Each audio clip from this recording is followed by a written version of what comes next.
आजकल सही और गलत की बहस में ना एक बहुत बड़ी कन्फ्यूजन है।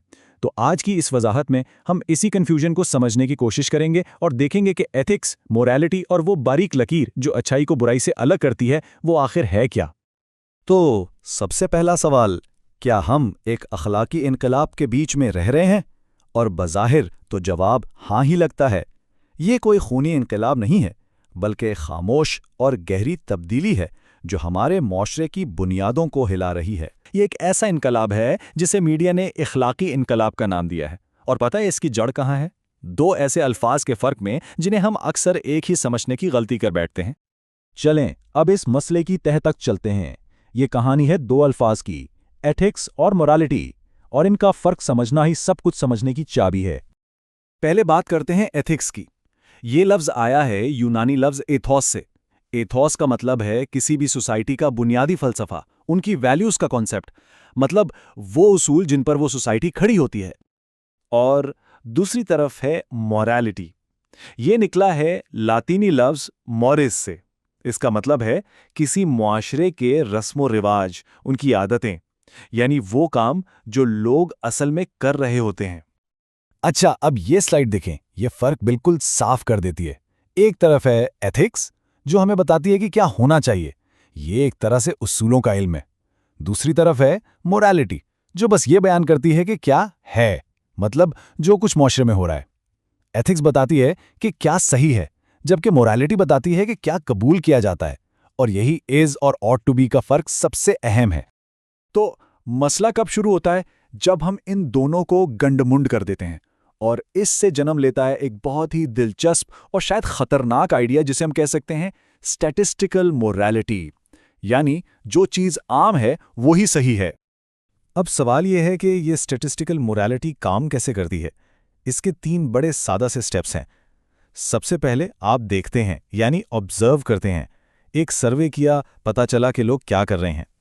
फिर दूसरा स्टेप, इसे नॉर्मलाइज कर दिया जाता है। मतलब ये कहा जाता है कि अरे ज़्यादातर लोग तो यही कर रहे हैं, तो ये तो नॉर्मल हुआ, ये तो इंसानी फितरत है। और फिर आता है आखिरी और सबसे अहम कदम, प्रेस्क्राइब करना, यानी जो चीज़ सिर्फ एक हकीकत थी, उसे अब एक उसूल बनाकर सब पर लागू करने की कोशिश की जाती है। चलें एक मिसाल लेते हैं ताकि बात और वाज़ेह हो। फ़र्ज़ करें एक सर्वे होता है नौजवानों में मंशियात के इस्तेमाल पर। और इस सर्वे में, जैसा कि इस चार्ट में नज़र आ रहा है, पता चलता है कि ज़्यादातर नौजवान मारीजुआना इस्तेमाल करते हैं। अब स्टैटिस्टिकल मोरालिटी की मंतक क्या कहेगी? वो कहेगी कि देखो, क्योंकि ये काम अक्सरियत कर रही है तो ये नॉर्मल है, बस इसलिए कि ये आम है। और इस पूरी सोच का नारा, इसका स्लोगन क्या है? बी वॉट यू आर, यानी वो ही बनो जो तुम हो। ज़रा इस जुमले पर गौर करें। ये होने यानी आर को बनने यानी बी के हुक्म के साथ जोड़ रहा है। मतलब ये कि आप जैसे भी हैं बस वैसे ही रहें, यही आपका मयार है। मगर इस सोच के साथ एक बहुत बड़ा मसला है। ये मानकर चलती है कि हम जिस हाल में हैं बिल्कुल परफेक्ट हैं, जबकि दुनिया के ज़्यादातर फ़लसफ़े और मज़ाहिब हमें ये सिखाते हैं कि हमें उससे बेहतर बनना है जो हम हैं। अगर हम बस वही रहें जो हम हैं, तो फिर बेहतरी की, तरक्की की गुंजाइश ही कहाँ बची। और बस यहीं से शुरू होता है एक तसादुम, एक टकराव। एक तरफ उसूलों पर मबनी एथिक्स और दूसरी तरफ मुआशरे में जो कुछ मकबूल है, यानी मोरालिटी। और ये दोनों अक्सर आमने सामने आ खड़े होते हैं। यह है उसूल और मकबूलियत की जंग। ये पूरा झगड़ा इन दो लफ्ज़ों का है। क्या है मुकाबला, क्या होना चाहिए। ज़रा इस टेबल को देखें और मिसाल लेते हैं बेईमानी की। अब अगर आदादो शुमार देखें तो शायद हर कोई जिंदगी में कभी ना कभी झूठ बोलता है। तो स्टैटिस्टिकल मोरालिटी क्या कहेगी? वो कहेगी देखें, ये तो सब करते हैं, ये तो बस इंसानी फितरत है।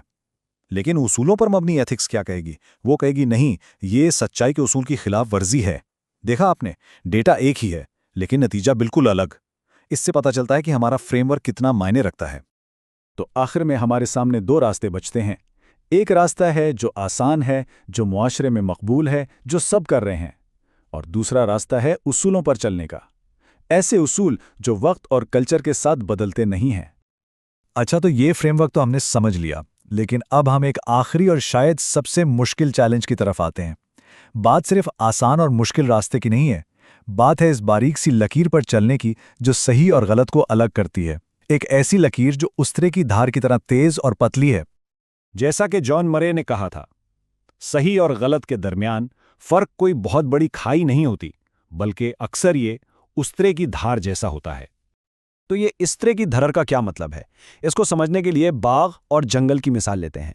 एक बाग क्या होता है? मुनज़्ज़म, खूबसूरत, कारामद।